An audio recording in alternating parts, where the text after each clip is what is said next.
Hi everyone, this is Greg Winston, author of Opting for Opulence. I'm here today not to talk about my book, but to talk about something that will actually help you. And let me start by saying this. After working for companies like Xerox and CBS and Warner Brothers, and then going off and doing it on my own, there is one question that keeps coming up. It is the most dominant question I've ever heard come from the people that I've worked with, large or small. This is the question that keeps them going. And it's simply this. How do we continually motivate our people? I know it sounds simple, but a recent survey shows that most people that are in any occupation only perform at about 30% of their capacity.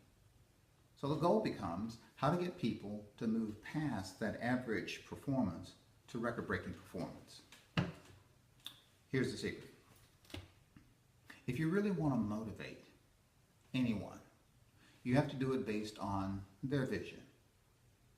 It's not what you think that motivates them, it's what they think. I instruct companies all the time. Let's not do contests based on what you think is good. You may think tickets to the Super Bowl are great. Your salespeople may not like football. You may think Maui is a wonderful place to go to. They may want more action in the evening. You see where I'm going with this? So let's get to what causes them to be motivated, and let's use that on a regular basis. I want to start with this. I call this my come to Jesus meeting. You have your sales rep come in, and you announce that you're going to talk with them openly and honestly. And here's how you start it. I'm going to have a bare bones discussion with you. I'm going to tell you from the bottom of my heart where I'm going, what my vision is for my family, where I expect to be 5 years from now, 10 years from now. If I do that, can I depend on you to be equally as honest with me? They're going to say yes. When they say yes, you're now prepared for an explicit conversation, the likes of which you haven't had with your sales rep. So you tell them where you're going. You explain your vision, you show how they fit into that, and then you turn the table. You ask them to share at that gut level with you. Now their vision is going to seem different, maybe smaller in stature, but you'll hear things like college funds and helping mom and dad and a new house or maybe a vacation. As they're taking those notes, this is step 2 now. Step 2 is I want you to take their goals and write them down. Write each one down and say, hey, is it okay if I write some of this down? Let them know that it's important stuff. You write it all down. And now as you get it all kind of compiled there, you're ready for step 3. I want you to take those and tie each goal into your paperwork, your weekly reports, your monthly reports. Every conversation you have with that sales rep is not complete unless you reflect on their vision, their goal, and where they're going with it. The question from you should be, how can I help you to get that down payment? How can I help you to help your mom and dad move to that location?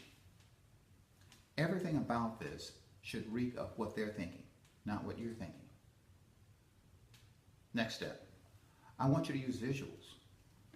If the goal has to be tied to a house, magazines, Better Home and Gardens, Architectural Digest, keep that vision out front. See, here's the key to this. It is very difficult to dislike someone who's helping your family. It's impossible not to like someone who's helping your child. What you really want to accomplish here is an all-out assault on their goals and where they want to go. You want to show yourself as being a partner to them. I guarantee you they'll go through a wall for you. Now, there's the next step. The next step is, if you really like this idea, I'd like you to click on the link below. Because with that, I have it written out. Not just me saying it, I have it completely written out. Also, several forms of questions that you can use to unearth what their real goals are. I'd be happy to share that with you, and my hope is that you can motivate your staff to a higher degree, because I can tell you right now, if your staff is underperforming, let's say that the top, you have 2 people, you have 10 people on your sales staff as an example, and 2 of them are really tearing it up, but the bottom 8 are not, just think of the revenue that you're losing. If you had 80% of your team performing like those 2 I was telling you about, that 20%, just think of the amount of revenue that your company would have. Just think of the culture that you'd be building by bringing someone else in where 80% of your staff is really going strong. I am absolutely persuaded that when people talk about underperformance, it's because that people are not drawn to vision. So I'll close off now and I'll say it again. Click on the link, I'd be happy to send it to you. Again, I'm Greg Winston.